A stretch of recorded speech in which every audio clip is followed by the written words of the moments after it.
आज के दौर में सरकारी नौकरी पाने का सपना देश का हर युवा देखता है, जिसके लिए वे कई तरह की प्रतियोगी परीक्षा में हिस्सा भी लेता है।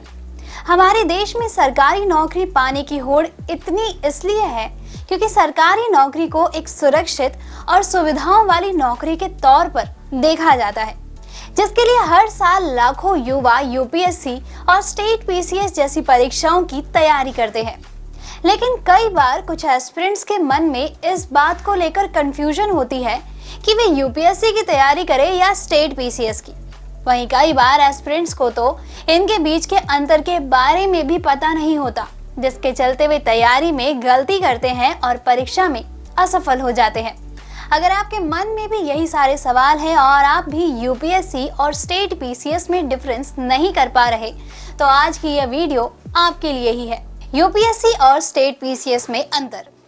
यूपीएससी यानी union public service commission, Bharat में यह केवल एक ही संघ लोक सेवा आयोग है, जिसकी कोई दूसरी शाखा नहीं है। यूपीएससी भारतीय संविधान के अनुच्छेद 315 के तहत एक संवैधानिक निकाय है जो हर साल परीक्षा का आयोजन करता है और इस परीक्षा में सफल हुए एस्पिरेंट्स को आईएएस, आईपीएस और आईएफएस जैसे अन्य पदों के लिए उनकी रैंक के आधार पर चुना जाता है। वहीं बात करें स्टेट पीसीएस की, तो भारत के हर राज्य में एक राज्य लोक सेवा आयोग होता है। सभी स्टेट पीसीएस भी भारतीय संविधान के अनुच्छेद 315 के तहत एक संवैधानिक निकाय है।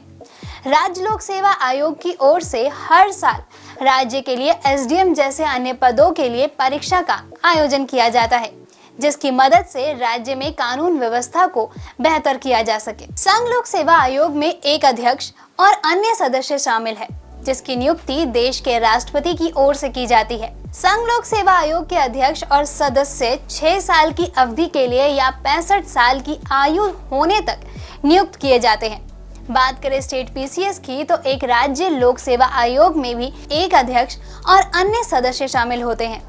राज्य आयोग के सदस्यों की नियुक्ति उस विशेष राज्य के राज्यपाल की तरफ से की जाती है।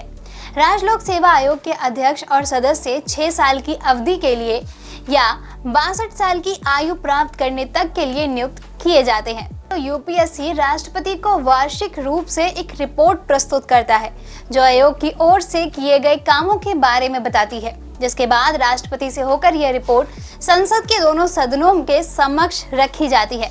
साथ ही एक ज्ञापन देकर उन मामलों के बारे में बताया जाता है जहां आयोग की सलाह को स्वीकार नहीं किया गया और गैर स्वीकृति की वजहों के बारे में भी बताया जाता है। जबकि राज्य लोक सेवा आयोग हर साल राज्यपाल को उसके प्रदर्शन पर एक रिपोर्ट देती है। राज्यपाल इस रिपोर्ट को राज्य विधानमंडल के दोनों सदनों के समक्ष रखते हैं। साथ ही एक ज्ञापन में उन मामलों के बारे में बताते हैं जहां आयोग की सलाह को स्वीकार नहीं किया गया और इस तरह के गैर स्वीकृति के कारणों के बारे में बताया जाता है। तो दोस्तों, अब आपको पता चल ही गया होगा कि यूपीएससी और स्टेट पीसीएस के अंदर क्या डिफरेंस है, इनके कामों में क्या डिफरेंस है।